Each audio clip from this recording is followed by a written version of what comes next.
Like as soon as I saw the road, I'm like, oh, we're about to see Doc Ock. I'm Yeah. like, oh, this is gonna be cool. You hear like And glimmers of then his theme as well. yeah, Like the Sam Raimi violins. Like it just sounded so distinctly Sam I Raimi know. when you heard it, you Like know? even just seeing the villains, it was like, oh my, this is amazing.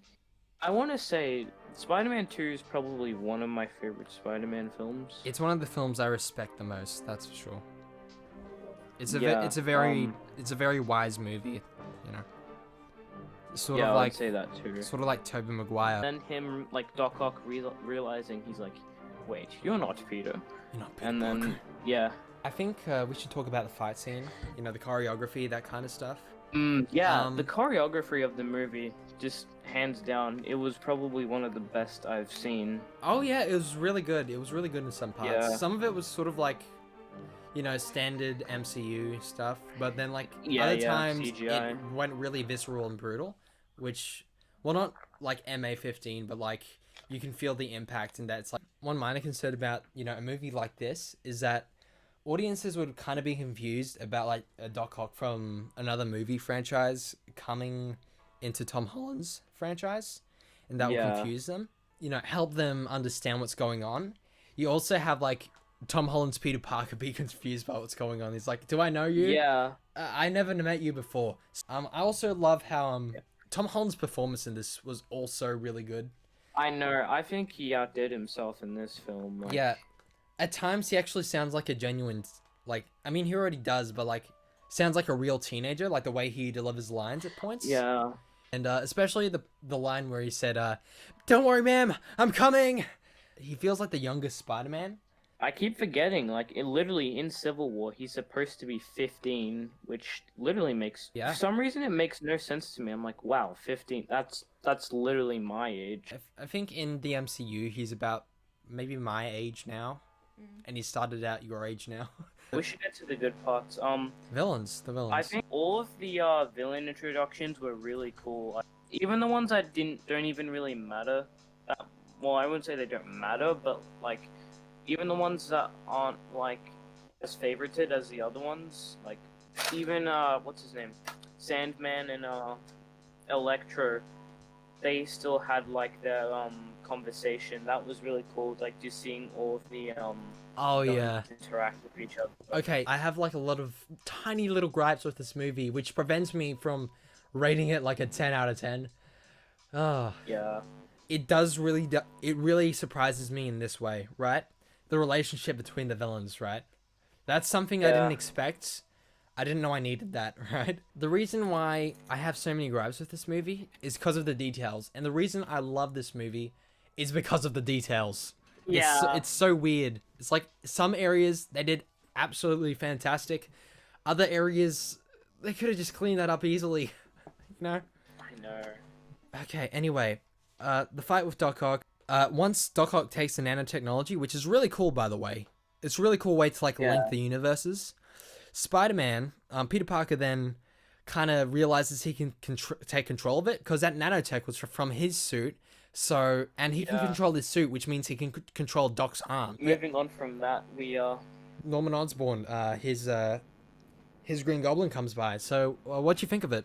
he was probably the best performance Oh yeah, he like was a of the fantastic villain. villains in this movie. I think I liked him I in this feel movie more than the first movie in he was in. Spider-Man 1. Yeah, he actually got to Yeah. kill someone. Oh, Um. I've got to fill my bottle. I'll be right back. Oh yeah. You can talk with Chantal. Make an effort, Sure. Chantal. I need a hot on my... Yeah. I wonder if this will actually get uploaded to YouTube. Probably not. I don't know. Because I'm not sure what he's gonna do with it, but. Huh? I'm not sure what he's gonna do with it. Yeah. He'll probably just save it, and then he'll look at it in like 2 years and he'll be like, "Oh, I remember recording this." Yeah, he's gonna see a lot of old weird files in 2 years. I'm gonna show him the voice dubs when he gets married. Oh my gosh. How long do you think it'll take him before he gets married? Well, if that happens, I'd say about 8 years. 80 years. Like what? Did you say 8 or 80? H-E. Bruh. Oh my god. What are you guys talking about? Oh, nothing. I heard 80, that was it. Or 18, or 80, I don't know. Yeah. Also, by the way, that reminds me of something Chantel asked me one time. Yeah, so Chantel was asking me a question. She was like, hey, Calvin, is it legal for like a 17-year-old to live on his own? And then like, I just gave her like this big stare. And then I was like, are you talking about me? And then she was like, no, Peter Parker. Yeah, I was really concerned for why she would ask that kind of question to me. I actually really liked Electro's one as well. Yeah. So, His one was like really cool. They definitely improved his character from The Amazing Spider-Man 2. Yeah, seeing Electro again, that was pretty cool. I like how he's not blue. Like, seeing him blue, I mean, yeah, he just kind of looked weird. I didn't really like him. But, That's a bit racist. Do you I'm hate not being Smurfs? racist or anything. No, but he just kind of looked a Do you little have some- ugly. Just saying. Do you have something against bald Smurfs, Noah? I'm Yes, just saying. I hate Smurfs. Like, they don't exist, but if they did, that'd be very hurtful, man. I could literally squish them. I'm sorry for this, man. Yes. I don't believe I went to see a movie with a... Alright. Anyway, they kind of make him a bit cooler in the newer film. By giving him his, like, star, or, like, sun hat, whatever it's called. Even, like, the Lizard and Sandman, even though they're not known to be, like, best sort of Spider-Man villains, I'm glad that they're here. Yeah, yeah. Yeah. Like, first of all, like, when Peter...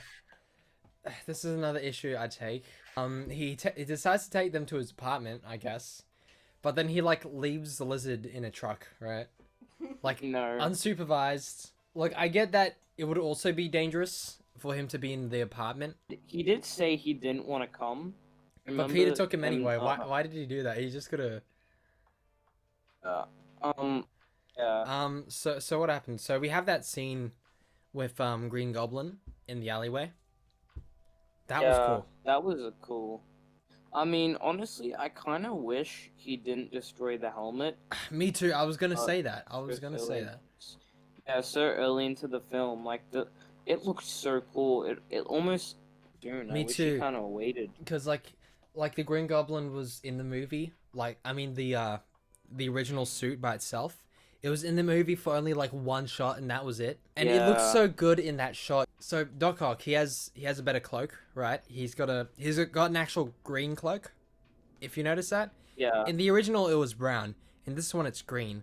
I don't know what happened. Maybe like the multiverse Thought it changed was how he black. looks. Okay, I get that with Ned and MJ, they're not like as useful as superheroes. That They're kind of not, stuff, but- but here's the thing about it suits the character of Tom's Peter Parker because he's got like an attachment to his friends. He's got this And they're attachment, still so of course he smart, would want to though, bring him which is along. good. Because it's like he's going on this crazy adventure, and like this teenager would want to bring his friends along because he wants them to kind of like support him, and that's the thing that he kind of has to learn to let go. Yeah. So it's like, yeah, it makes sense, makes enough sense, right? Like having Ned and MJ there, they kind of support him emotionally, so he doesn't feel alone. So I'm gonna put up a timer, right? This is really good Yeah. for learning how to speak well, you know, in quick.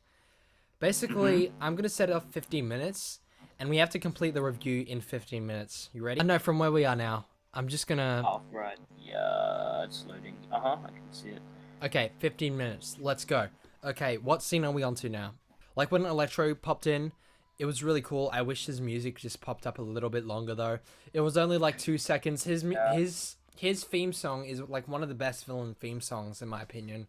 And you know, wasted opportunity. Although they can put it back in because I hear and I've seen that they're kind of editing the movie while it's in cinemas. It's really weird. Also, Goblin was pretty empathetic, you know? Like, I was amazed by how quickly they made him Yeah. so kind of, like, a villain that you cared for. Because, like, you have Norman, who's trapped. He's like, please, get away. And then you have the Green Goblin, who's like, you cannot run yourself! But we got 12 minutes. That was done in 2 minutes. The way they were talking to each other, I find Electro to be like a lot funnier now. Yeah. You know, the whole idea of how like the energy from that universe he went into worked. It's so funny when you think about it. Cause like, get this, like in the other universe, the Tasm universe, he was kind of bald-ish, kind of. He had like flipped over hair, nerdy glasses, and then he became Electro, which, you know, a lot of people find to be like an ugly thing. I think the suit was cool, but like the way that they painted his face, it just looked weird. I get that. But then he comes into this universe, he gets Yellow Lightning, and then he looks like Jamie Foxx. And he's like, I like the energy in this universe. Yeah. It feels different, more powerful. I definitely like him a lot more in this film. Yeah, I just wanted a scene where he would look in the mirror and would say, oh, dang it, I look like Jamie Foxx. I like this. The whole idea alone is funny, you know. Could have had a better theme, but you know what? Pretty funny. We got that much done in 2 minutes. You get that? Right, I guess we can move on to like the apartment bit. And you know, like, oh wait, we forgot about the part where the villains talk about how they died, like before. Oh yeah. Yeah, we forgot about that. They did. That was a really good moment. So it was also very funny when he was like, "What, you're gonna act like I'm not here butt naked?" And then Sandman, creepily enough, was like, "I will."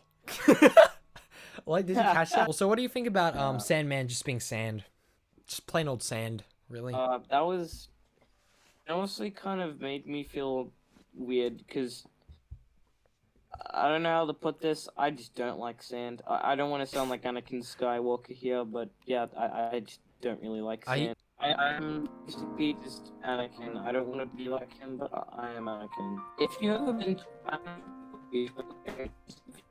You're bugging out. And, You're bugging out. I can't. Anyway, if you've gone to the beach, and you've like gone in like the water and back onto the sand, the soft sand just like it sticks to your feet.